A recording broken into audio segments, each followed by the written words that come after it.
Hello, sports fans, and welcome to Let Me Speak, the show that shares sports' biggest headlines explained, uninterrupted, and maybe a little audacious. I'm Joe Braverman, and today's topics we'll be discussing are how Milwaukee captured the NBA championship and what the future holds for the Bucks and the Phoenix Suns. Plus, should the Tokyo Olympics even continue with the rise of COVID-19 cases? And a recap of last week's Summer X Games. It's episode 32 of Let Me Speak, and it starts right now.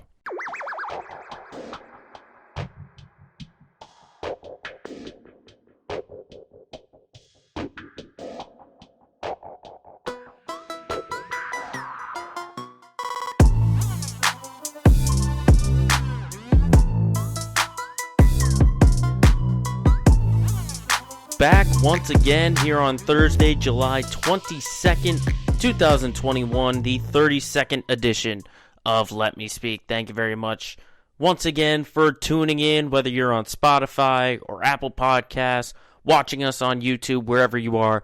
Thank you for joining. And we're winding down a little bit we're in the middle part of summer. We're winding a bit. There's been a lot of action going on in the sports world. Things look like they're slowing down just a little bit. But obviously, we have to talk about the biggest sports headline from this past week. It has to be the end of the NBA Finals. We finally have our conclusion, and it was the Milwaukee Bucks, who are the 2021 NBA champions, after being down 0-2 yet again in this postseason. Milwaukee closing it out on their home court against the Phoenix Suns this past Tuesday. 105-98, and they win the series in 6 games. And I gotta say, what an impressive series for Milwaukee. I would have to say, probably the best series that they've played. Probably more than the Miami sweep in that first round, I would definitely say, because they were down 0-2. It looked like momentum was all going to Phoenix. And then they come back and win 4 straight. Starting with that Game 3 was absolutely dominant, and then it just looked like they had control the rest of the way. And they won 4 straight and got their first title since 1971. Now, if you want to do some quick math, that's 50 years. 50 years, and me personally, I love seeing a team break that kind of drought. That's why I would have been happy either way, because Phoenix hadn't won it at all in their franchise. You know, I love seeing teams break that kind of scoreless drought. But what was funny about the last couple of games that we saw, Game 5 and Game 6 since the last episode, I found it real interesting that as great as these two offenses have been, it was really defensively that was the biggest difference maker. And obviously no one's going to argue it, because defense is going to be the ultimate thing that wins a championship for a team. But when you look at the regular season, Milwaukee was the best offense in points per game, ranking-wise. They were number 1, and Phoenix was number 7 in the regular season. They were 7th.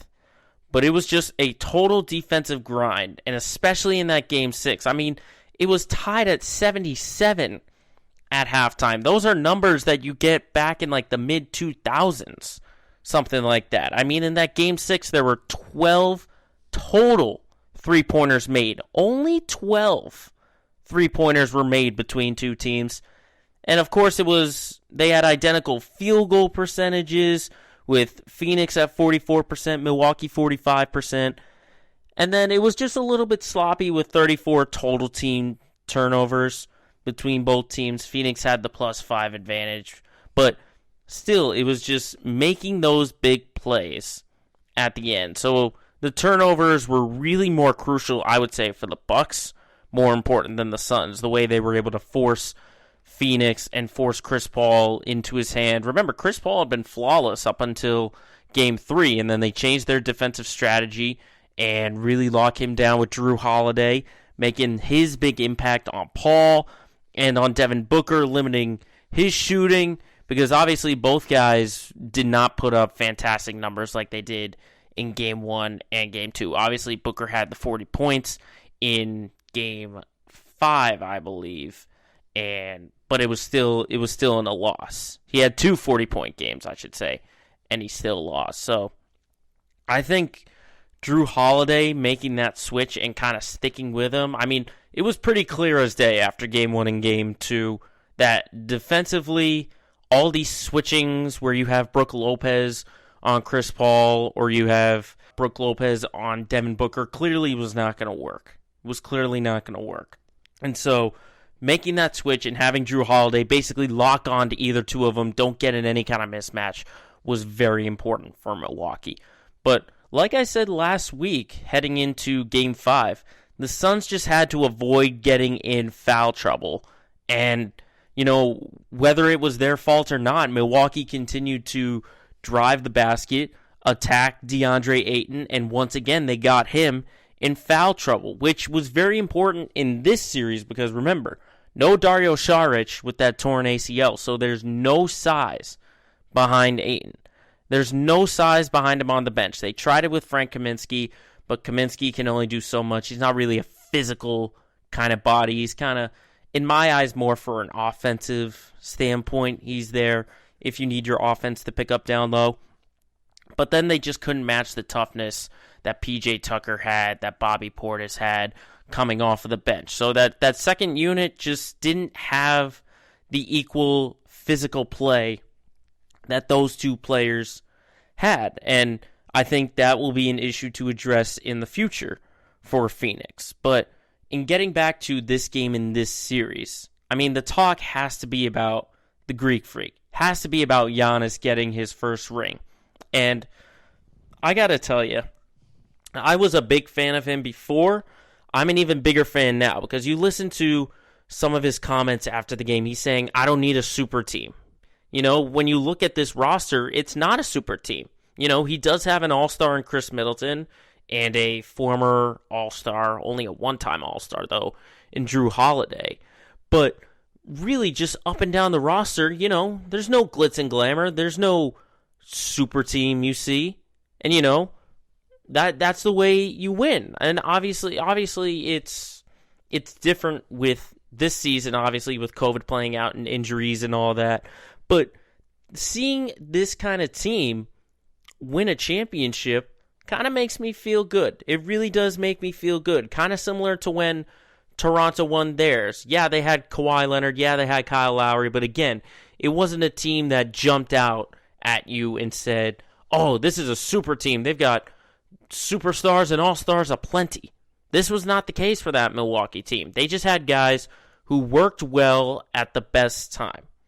But going back to Giannis, I think he has ultimately cemented with this championship win a Hall of Fame career. I think this early, I know he's like 27 or something like that, 26, 27, but he's already in the Hall of Fame in my books. He's already in there because remember, this guy was picked 15th, I believe, 8 years ago, and he was 18 at the time. And by like 2 seasons in, people were saying, oh, he's overrated. He's got that freakish athleticism, but he can't do anything other than that. Well, guess what? Since then, he's won the MVP 2 times in a row. He's won the Defensive Player of the Year, and now he's the Finals MVP. And he closed out the Phoenix Suns by putting up 50 points. 50 points. Okay, that doesn't sound like overrated to me.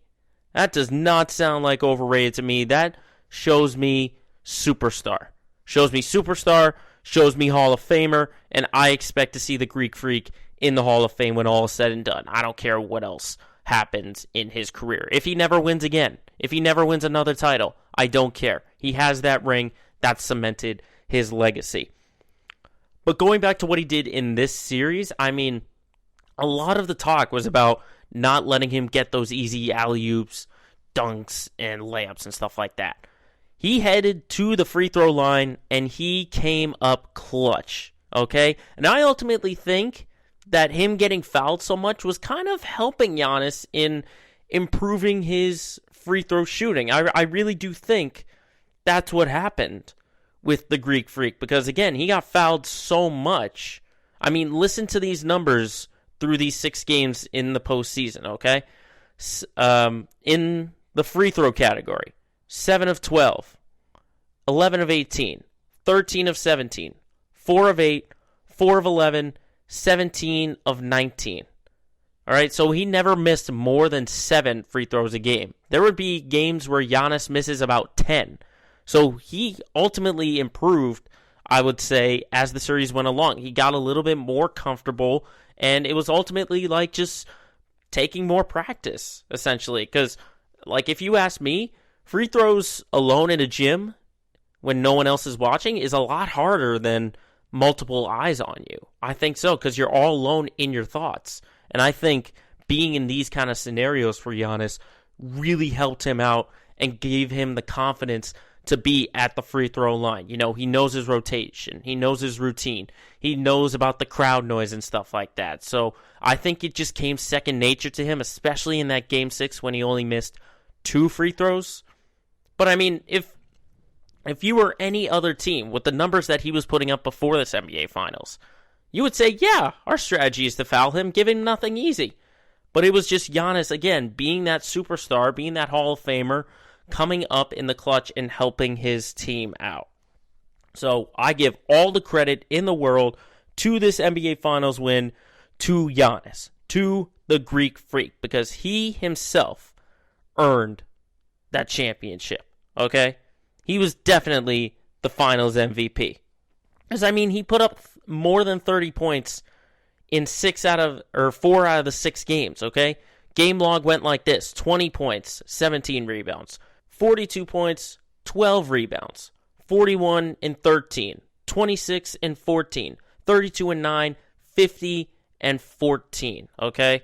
And ultimately, it was just that Game 6 was just the icing on the cake for Giannis to have the best postseason of his career. And I think, you know, seeing that block on DeAndre Ayton with the layup, he had so many iconic moments that you're going to look back 5 years from now and say, that is one of the all-time great plays. It's one of the all-time great series and performances. So I'll say it again.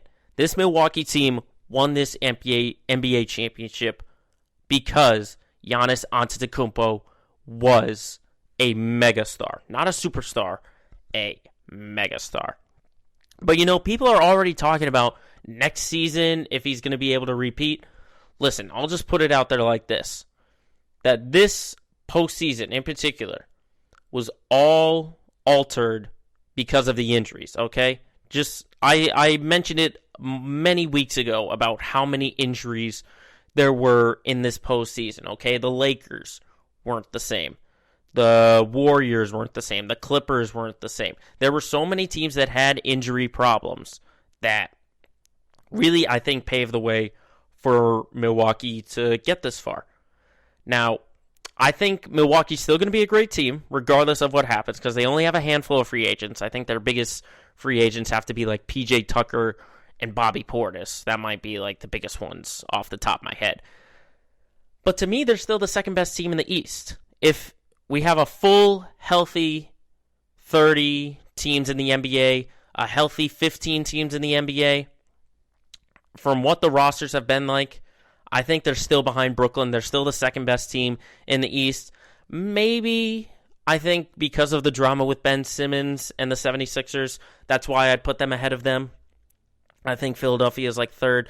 But I think Brooklyn, again, they've got that big three. If they're all healthy and they all learn to play with each other, I think they're the best team in the East. And it's a very, very early prediction. You know, the odds makers are saying the Nets are the favorite. But that's without an offseason. We don't know what's going to happen.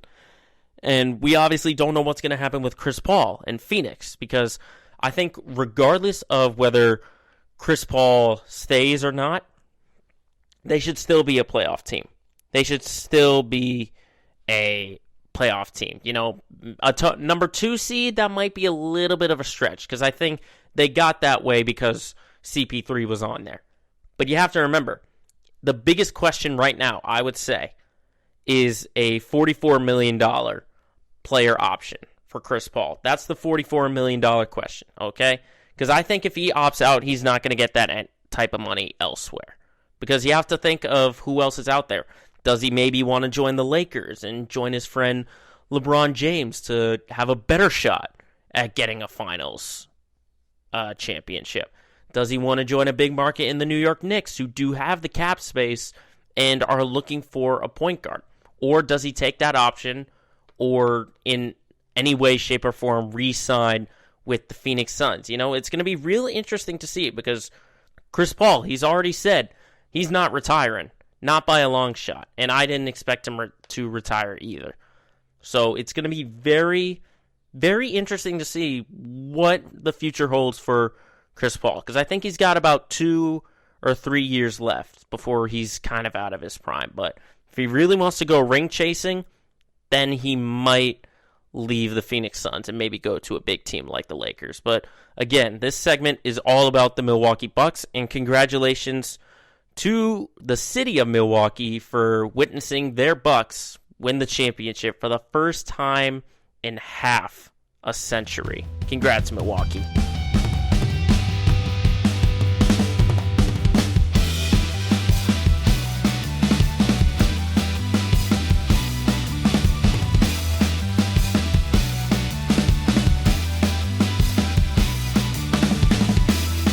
So now with the NBA Finals and the NBA kind of in the rearview mirror, a lot of people's attention are shifting towards this Friday, which is the start of the Tokyo Olympics. Now, obviously, they were scheduled for last year, but there was some kind of pandemic going on, so they decided to change it to this year. But, there's still a pandemic kind of going on, and Tokyo is not doing the greatest right now in terms of new coronavirus cases, which has a lot of people wondering, should the Olympics still go on with a bunch of people from a bunch of different countries entering the place? And it is that question and that thought that is the topic and the subject, once again, of the segment known as Hot Takes. Oh, hot, hot, hot, hot! Hot, hot, hot, hot, hot, hot! Now, to give you just some brief numbers, okay, this is what we've heard from outlets in Japan and in Tokyo.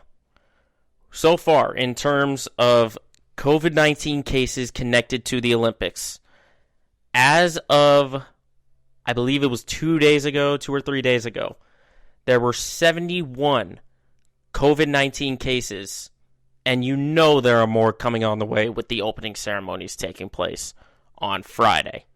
And then we're even hearing today that Guinea is citing the coronavirus for the reason they're pulling out of the Olympics. Okay? So the African country is saying, that's a deadly virus. I'm not going. They're not going. No athletes from Guinea are going to be represented. And not only that, but there is a state of emergency for Tokyo, Japan, and other regions in the Japanese area. Now, it makes you wonder, have Japanese officials been really cautious? Or is it just out of the blue a scientific sort of thing where this Delta variant, I guess, is getting into people? It has a lot of wonder. And those are some unanswered questions that might not get answered for a very long time. But you have to think about Olympics of the past. There's a lot of prestige. There's a lot of, showmanship. There's moments and stuff like that. With everything sort of being scaled back, no fans are going to be allowed at any of the events, and you have many athletes who have who've pulled out of the Olympics, who are not going, or who have tested positive and had to be taken out. Bradley Beal as an example.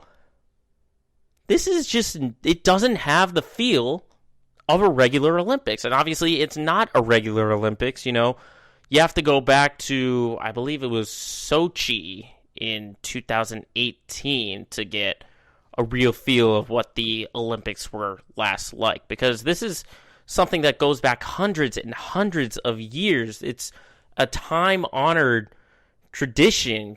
Some of the greatest moments in all of sports have been at the Olympics. The miracle on ice, Jesse Owens, Michael Phelps, Usain Bolt, Katie Ledecky in recent memory. Okay, there are tons and tons of memories.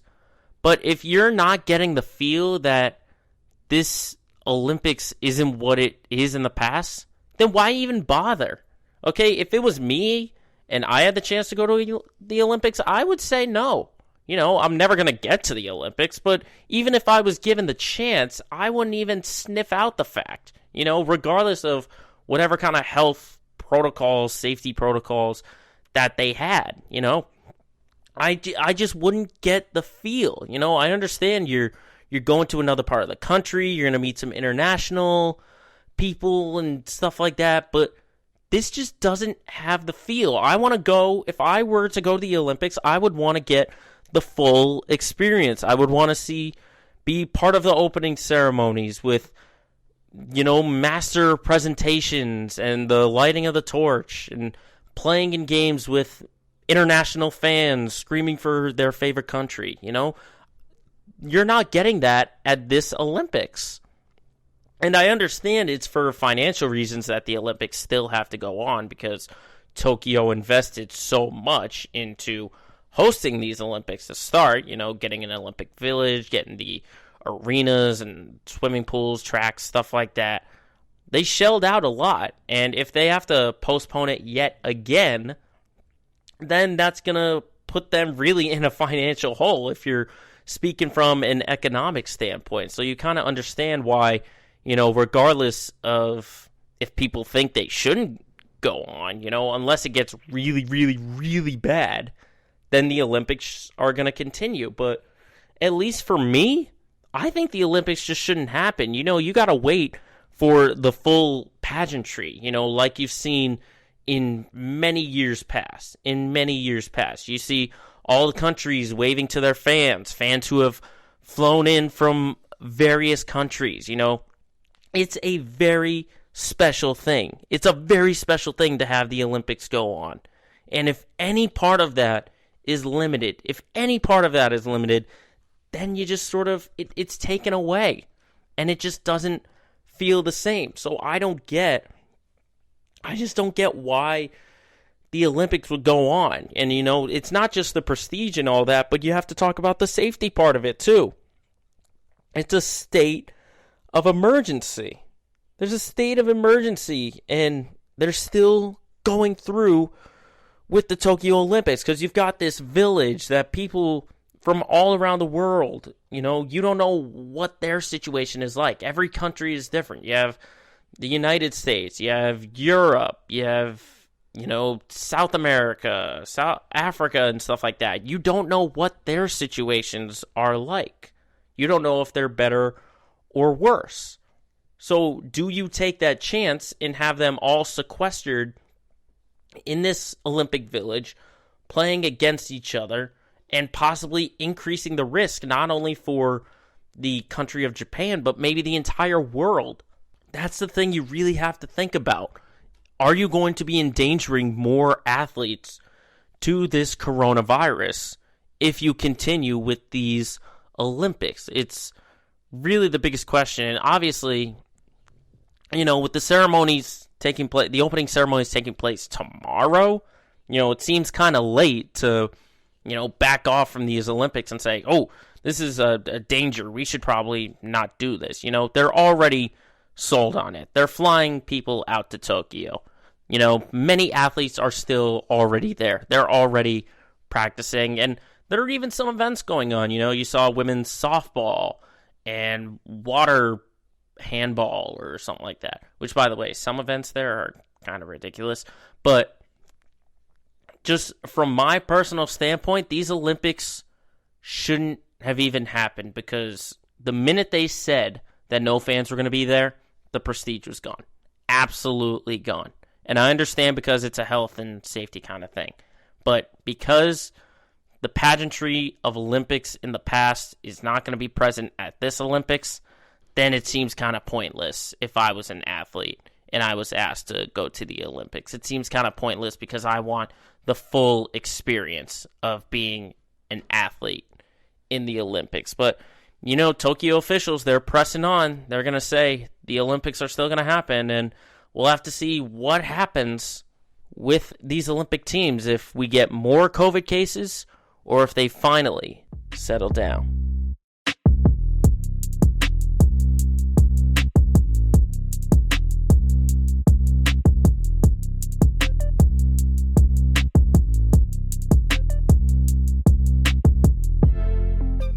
Up next is actually the debut of a brand new segment we like to call To the Extreme. Now, this segment dives into the world of action sports. I'm talking skateboarding, BMX, dirt bikes, and all that, and just the latest news and events that have happened. And of course, the biggest event that happened last week happened Wednesday through Saturday, and that was the Summer X Games. And it was the first time that the X Games were put on since 2019. That was back in Minneapolis, but it's been so long since the competition scene for Summer X has been around, so it was really good to see it back in action. And this one, though, for this summer was a little different from events in the past, because we've seen them in arenas and stadiums in places like Los Angeles, Austin, Texas, and Minneapolis, Minnesota, and US Bank Stadium. But this one is different because this year it was basically in these small compounds and in backyards of some athletes. So it was just a home field kind of aspect. And we'll dive into it sport by sport, looking into all the different events they had. And we have to start with BMX. And the setup was pretty cool. There's an athlete in BMX. His name is Pat Casey.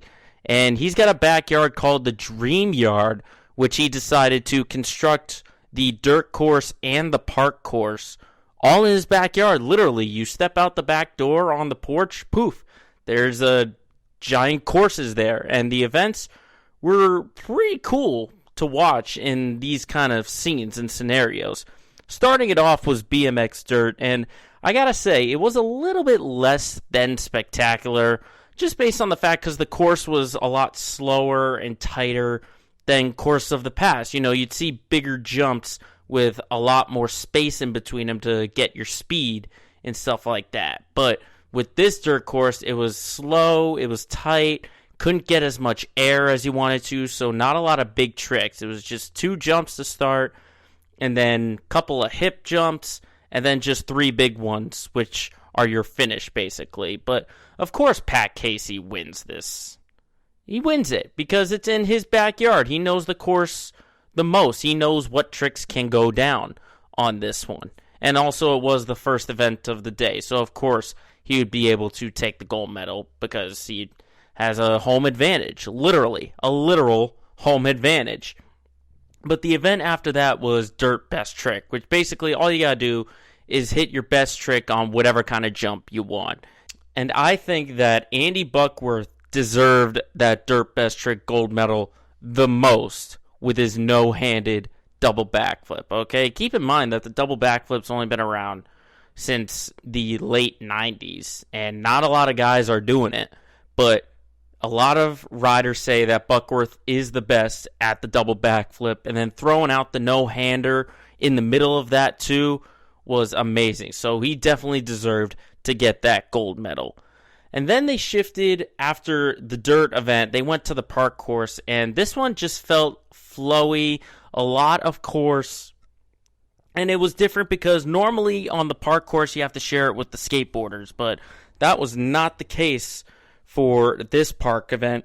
And so the judges were really looking at flow and use of the course as a big emphasis on their scoring. And the rider who did that the most was obviously the winner, and that was Kevin Peraza, who took home the gold. Because I think, he had a real lack of tricks. He didn't have those big tricks like the double backflips and stuff like that. But he used almost every element of the course, which I think the judges really enjoyed.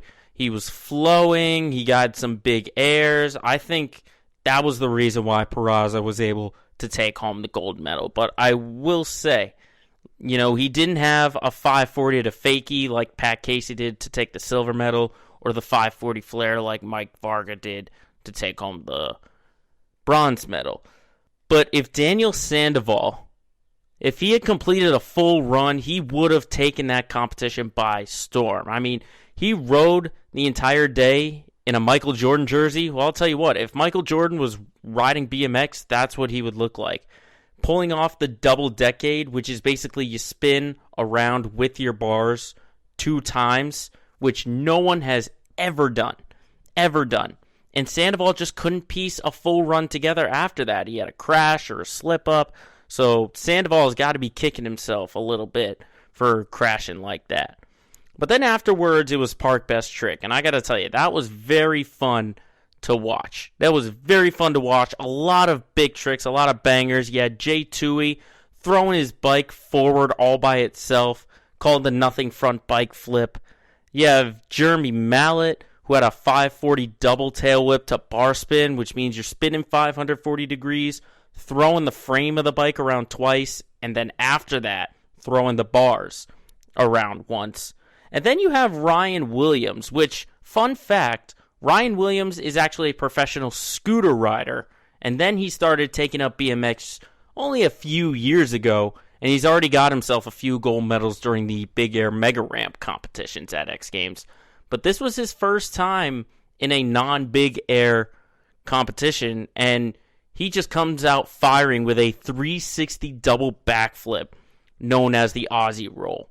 But that was only good enough to get second place, because first place went to Mike Varga, who made an NBD, as they call it in the business, a never been done, by landing the first ever 1260. Now, if you don't know what a 1260 is, you spin around 1260 degrees, or in literal terms, 3.5 full rotations. 3.5 full rotations on about 1.5 to 2 seconds of airtime. Extremely impressive. So credit to Mike Varga for an NBD in getting that gold medal in Park Best Trick. But another backyard that had some competition was in the Moto X discipline. Axel Hodges has a backyard called the Sleigh Ground, and this is an amazing feature out in California. It's got a variety of freestyle jumps. It's got a giant quarter pipe. It was incredible for that to put on.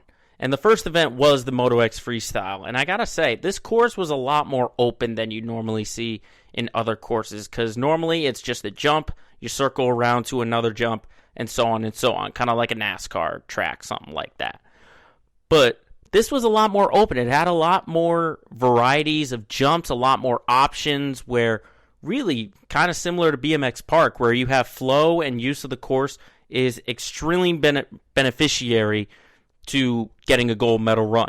And that's why guys who were favored in this event, like Jackson Strong and Rob Adelberg, really struggled pretty much all day long. They weren't able to get a full run in, and those guys didn't even sniff first place. You know, Strong didn't even finish on the podium. He couldn't get a full run in.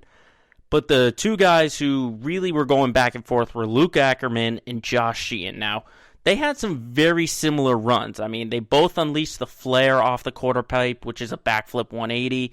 They had multiple variations in a backflip, and they had 360s. But the big difference that I saw was the variations they had in their double backflips. Now, Luke Ackerman, who won the gold, threw out a knack-knack double backflip, which is throwing your leg behind you and over the back of the motorcycle.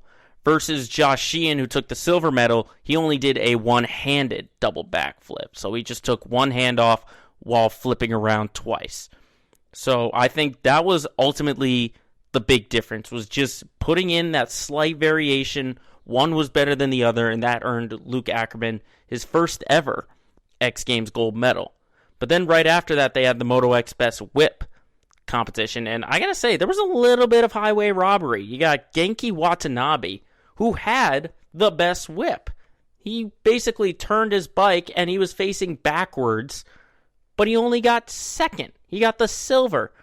You know, he had the best single whip. This isn't best whips. It's one single whip, and he had the best.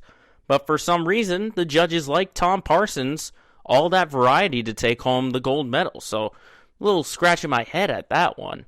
Because right after that, they had to go right into the next event. It's a Moto X 110, which is basically the dirt bike version of BMX Dirt. And it's a much smaller bike. There aren't as many big tricks. And obviously it's because they were smaller. But hey, Axel Hodges had to win a gold somewhere similar to Pat Casey. He had to win it if it was on his home turf. And that's what he did with this contest. He knew exactly how the course shaped up. And he was able to take home the gold medal for that. And then in best trick, you know, simple and clean. You throw out the best trick you can, And there was no doubt that Rob Adelberg, who struggled in freestyle, he comes back in the best trick, throws a front flip no-hander to win the gold medal. Now, you got to know that the ramps are steeped upward, which it makes it more easy to do a backflip. He's basically doing a front flip, and it's basically more than a front flip because the angle of the ramp has you going upwards for a backflip. So I give total props to Rob Adelberg because he earned that gold medal by getting that front flip no-hander in there. And then finally, Moto X quarterpipe was the last one, and these guys were going huge on it. Absolutely huge. How high? Well, the winner, Colby Raha, set a new record since the event's been around in, I want to say, 4 years. 40 feet, 9 inches is how high Colby Raha went. That is insane to be that high up in the air. Now, granted, the ramp is probably maybe 15 or 20 feet up, so they're really only boosting about 20 extra feet. But still, being 40 feet, 9 inches in the air gives you a lot of time to think. And Colby Raha went the biggest, literally, to earn that gold medal.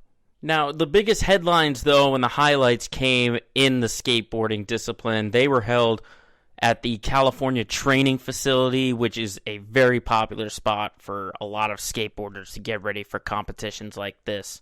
And one of the events was the skateboard street competition, and I gotta say, it kind of lacked a little bit, just because it didn't have the big name like Nyjah Houston, who's maybe the best street skater of all time when it comes to competitions. But we did see the return of Paul Rodriguez, who is the son of the comedian Paul Rodriguez, if you didn't know. He's an 8-time X Games street medalist, and he's won 4 golds, but still at 36, wasn't able to crack that podium. And a lot of people crashed along with Rodriguez, but Deshaun Jordan was the best rider and had the best run out of all the competitors. He laid it down, he had some great technical combinations, and he found himself with that gold medal. So props to Jordan. But then most of the guys had to turn right around and do a skateboard street best trick competition. And I gotta say, there was a little bit of robbery because there's a guy named Tiago Ramos, and he did a 50-50, which is basically a grind, just a straight grind. He grind up the rail and came back down, similar to what you see in like Tony Hawk's Pro Skater. He went up the rail and down the rail, but that didn't win him the gold medal, which I am a little bit upset about, okay? That was a little bit of robbery. Jamie Foy should not have won it with his move. His was not as good as a 50-50 up and down. But after the street, they went to the park. They did some skateboard park, and I gotta say, I'm never really the biggest fan of skateboard park, but this competition was a lot more exciting than I thought. I mean, you have Liam Pace, who was the winner, as a rookie. This was his first time in an X Games competition, and he's doing things that no other guys are doing. He's doing a huge gap transfer with a kickflip frontside grab, and then going up a wall, doing a wall ride. I mean, how many skateboarders do you know that are doing a wall ride anywhere? That was insane for Liam Pace, and I think he deserved to have that gold medal. But another big story was that Gavin Botker, a 14-year-old, he was absolutely electric, pulling off 540s and kickflip frontside grabs, and he was able to pick up the silver medal at 14.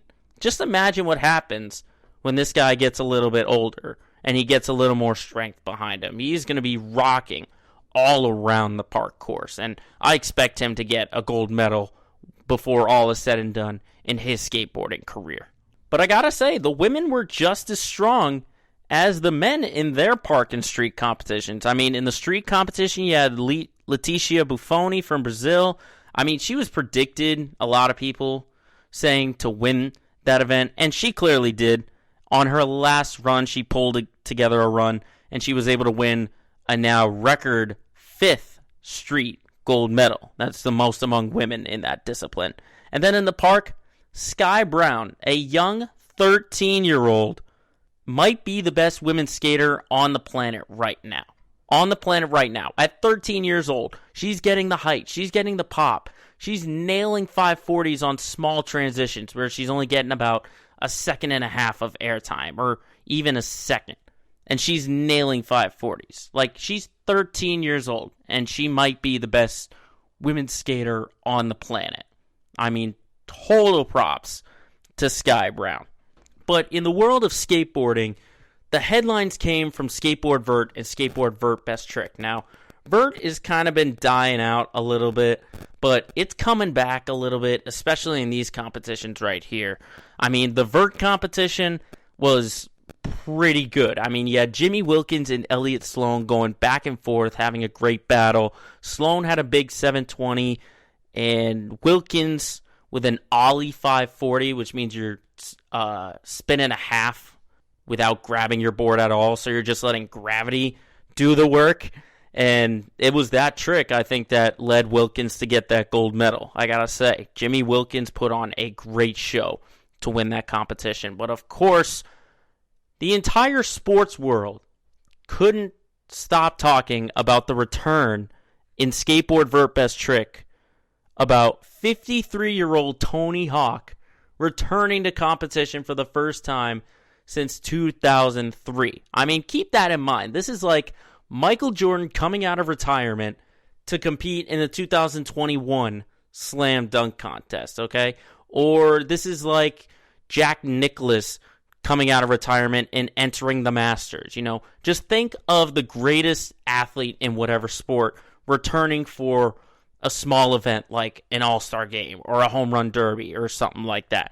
This is what Tony Hawk did, and he just showed that he had not lost a step. I mean, they had this extension rail, and he was nailing an invert varial and doing a 360 back tail stall, which was even good enough to get him 4th place. I mean, 4th place for Tony Hawk in his first competition in 18 years. All right, keep that in mind. But he wasn't the only elder statesman. You had Bucky Lassick, who's still skating at 48, but he didn't even make any headlines. He finished last. That is all Tony Hawk. That's all people were talking about. But what was funny is that with Tony Hawk returning to competition, that still wasn't the biggest story out of this competition. The biggest story was a young kid by the name of Guy Curry nailing the first ever 1080 on a vert wall. The first ever 1280, the youngest guy to do a 1280. He's only 12 years old. He's only 12, and he nailed a 1080, which is 3 full spins of your body in a second and a half to 2 seconds. And he became, with that trick, the youngest gold medalist in all of X Games. All of X Games. And he did it in front of Tony Hawk, in front of guys much older than him. I mean, this kid just set the X Games on fire just by doing that trick right there. You saw him afterwards, if you look on the video, with tears. He was so happy. He got himself the gold medal, and that was the moment of the X Games, I gotta say. The moment of the X Games. Now, if you have any thoughts about this, you can just search X Games on YouTube to look at all these highlights that I'm describing.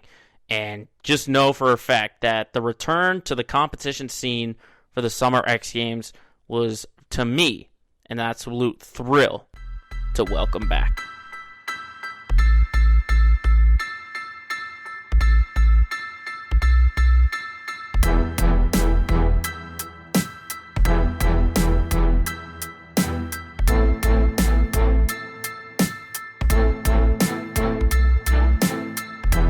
Now, for all of you in the New England area, the Massachusetts area, the Boston area, or just like Boston sports in general, it's time for our Let's Get Local segment of the week. And we got to start with the Red Sox, who kicked off their second half.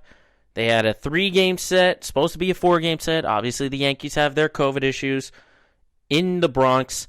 Then they had a scheduled 3-game set in Buffalo, New York against Toronto. But obviously, one of them got postponed. So it turned out to be a 2-game set.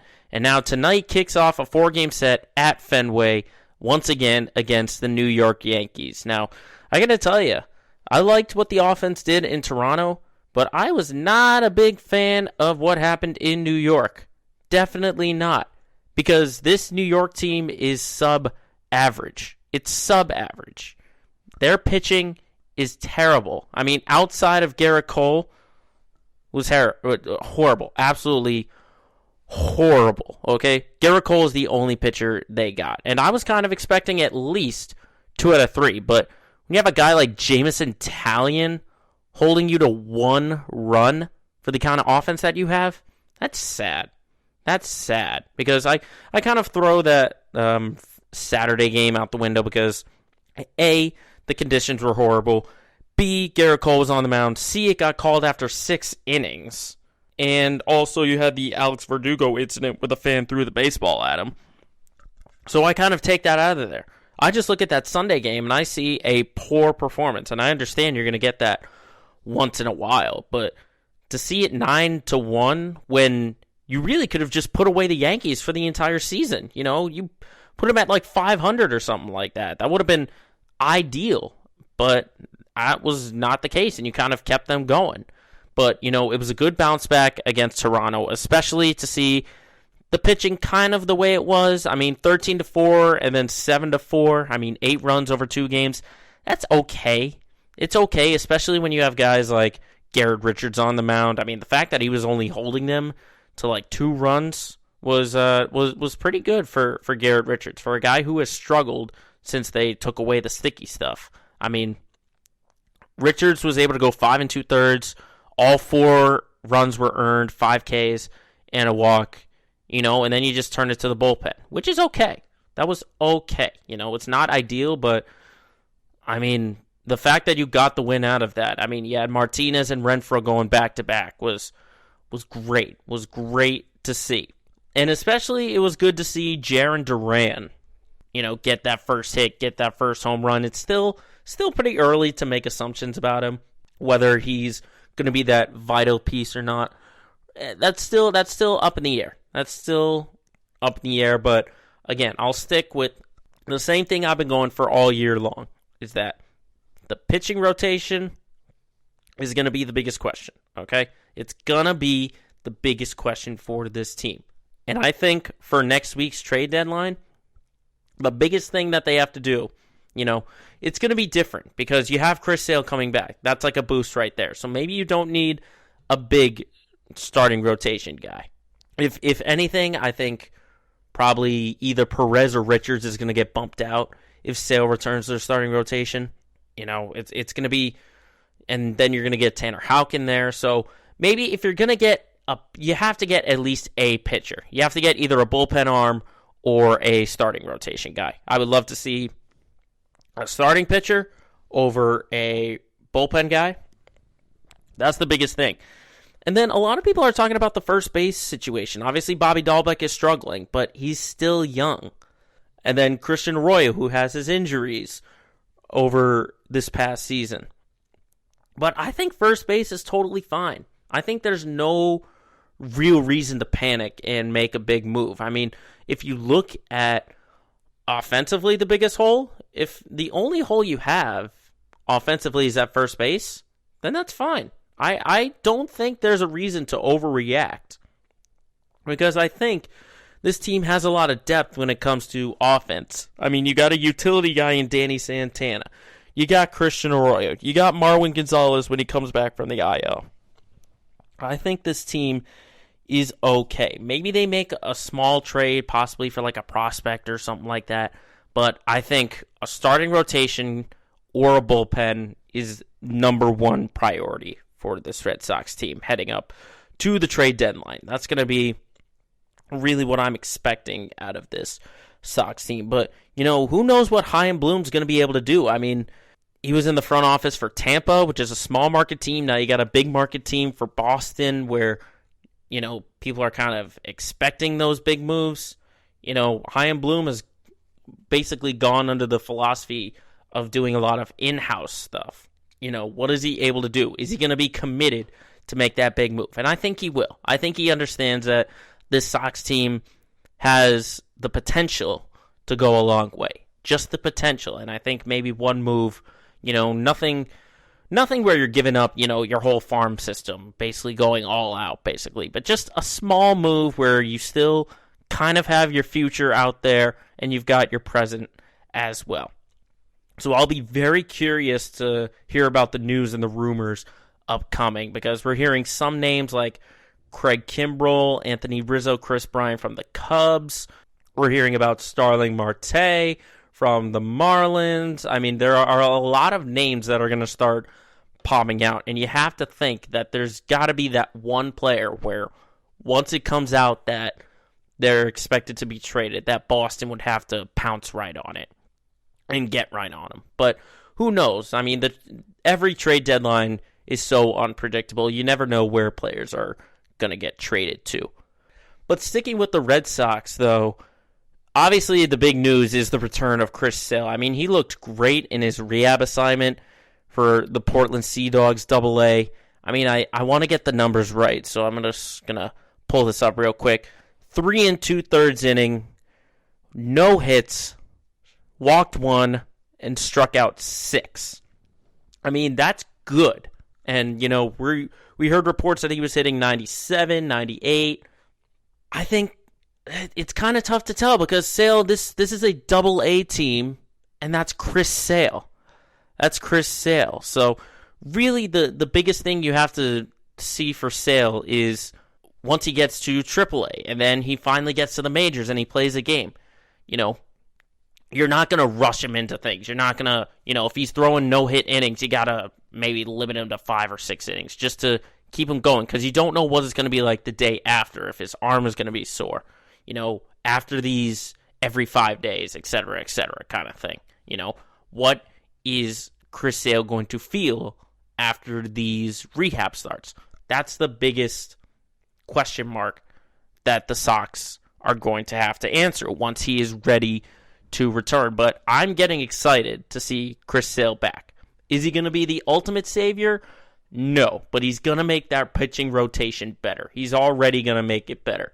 You already got your top 3 in Eovaldi, Sale, and Rodriguez. It's not the greatest, but I think just those first 2, Sale and Eovaldi, if those 2 are what they're looking like they've been in recent memory, then the Red Sox should have nothing to worry about with their starting rotation. Rodriguez, obviously there's concerns over him. I've talked about that the past few weeks, but you have to get excited to see Chris Sale return. This is your ace returning, and you got to hope that he's at least a semblance of what he looked like back before the Tommy John surgery. So that'll be something to keep an eye out on. And another thing to keep an eye out on are the Bruins. We already know they lost Jeremy Lauzon to the Seattle Kraken in the expansion draft, but the bigger news is that the Bruins and Taylor Hall kind of have a mutual sort of thing. Like, Boston wants him to return and Taylor Hall wants to return, and that is really good for this Boston team because they need pieces behind their first line. They need the pieces, not only on defense, but just pieces in general where they're not relying on an aging Bergeron or an aging Marchand and an off-injured David Pastrnak. That's all it is. You have to get some depth behind them, especially defensively. But Taylor Hall, if he's able to come back, he might even take like a discount if the Bruins offer it to him. There's a lot of questions with that, but I think the Bruins are in a good spot to re-sign Taylor Hall and get him back in that black and gold jersey. It'll be very, very interesting to see what the money aspect will look like, if it's a long-term or a short-term, anything like that.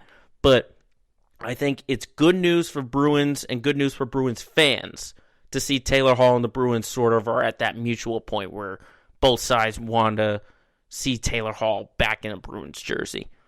Now, speaking of fans that want to see a fan favorite back, Stephon Gilmore and the Patriots still have not signed a new deal with training camp set to begin with veterans returning on Tuesday, this upcoming Tuesday.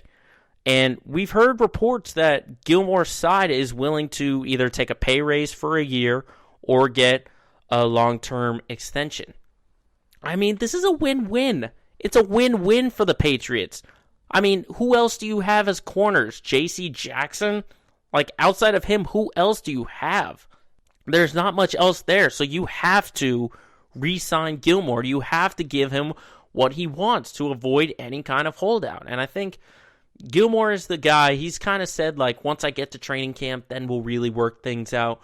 But this should be a no-brainer for New England. They have to keep Gilmore because if you don't have Gilmore, he's heading into free agency. J.C. Jackson, he'll head into free agency. So who else are you going to have at cornerback for, not only this year, but maybe the years upcoming, the next year or two? If you just extend Gilmore, then you're good. You're covered on all ends of it. I mean, this dude was the defensive player of the year. I think he's earned his right to get a pay raise. So I don't know what's taken Bill in the front office so long, but that dude wearing number 24 for the Patriots, Stephon Gilmore, should be back on the field and should get an extension. But, we haven't even seen the Patriots return to training camp yet, so there's still going to be a ton of answers that Bill Belichick is going to have to answer. Not just about the front office, but about many different things for this Patriots team.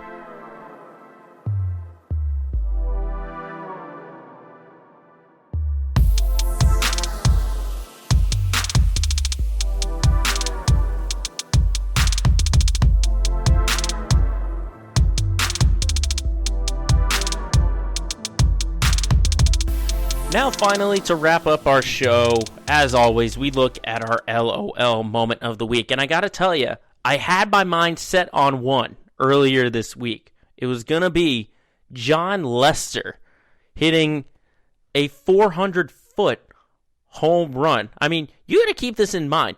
John Lester is probably the worst batter statistically in Major League history. I'm pulling up the numbers real quick, but I don't remember at any point him having such a big hit like this. I mean, listen, he barely even registers like a batting average, and the fact that he hits a 400-foot home run, come on. What? It's insane. Absolutely insane. But there was a moment. This one's kind of a no-brainer if you've been following much of the sports news.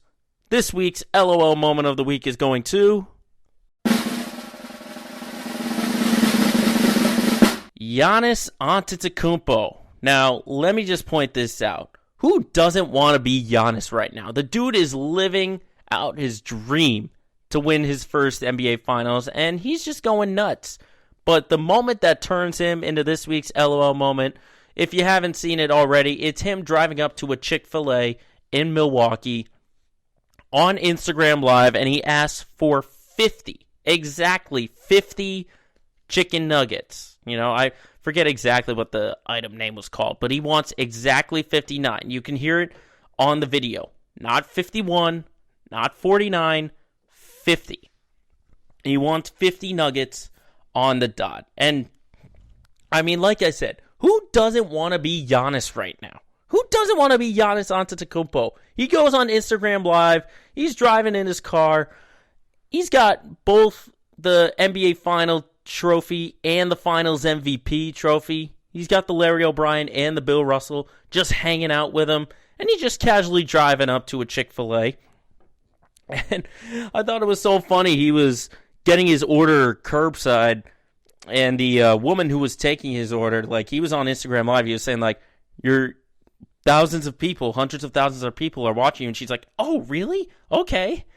And he goes and says, I want 50. Exactly 50. Obviously, the 50 referring to the 50 points he scored in Game 6 to close out Phoenix. I mean, what a flex.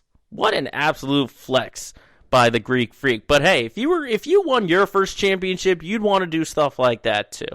If you won your first title and you were the superstar, you were the focal point, no one's going to blame you for doing this kind of stuff. No one's going to blame you. It's beneficiary to all sides. I mean, Chick-fil-A gets the exposure, despite having a really, really bad pass, which is a total conversation for another time. And then Giannis gets his fill of the Nuggets. He goes on Instagram Live. He's just living out his best life. And I think he'll be on this high for probably about 2 months or so. Because, when you win your first title, it's almost like you black out and you just want to have a good time all the time. But like I said in our first segment, Giannis is the kind of guy that people should be looking up to. He doesn't need a super team. He showed his emotions. He thanked his whole family, especially his brothers and his mom. He's the kind of player that everyone should want to be. Because he's going out and he's partying. He's living his best life. Because he is going to Chick-fil-A, and Chick-fil-A will gladly give him exactly 50 nuggets. Imagine what that kitchen looks like. The woman goes back after taking the order. I just got an order from Giannis Antetokounmpo, and he wants exactly 50 nuggets. First inclination if I was working there, which this has happened before, where, I work in a restaurant, and we've had a couple of Boston athletes come in, like Peyton Pritchard, Joe Tooney's come in. But, imagine this Chick-fil-A. Like, the first instinct if I was in there would be like, I gotta go say hi to Giannis, but he is also probably wants his nuggets. So you gotta get to the kitchen, take out 50 nuggets exactly, not even just like, normally in the fast food, they just scoop them and throw them in there, but they are precisely looking for 50 nuggets. So you got to go in there, get some gloves on, count them out, put them in the box and in the bag.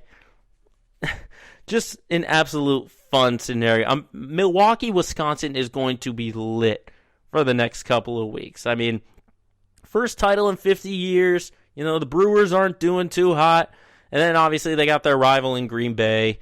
They've got their issues with the Packers and all that. But Milwaukee is celebrating, and so is Giannis. And it's the Greek Freak's request for exactly 50 Chick-fil-A Chicken McNuggets, which earns him this week's LOL Moment of the Week.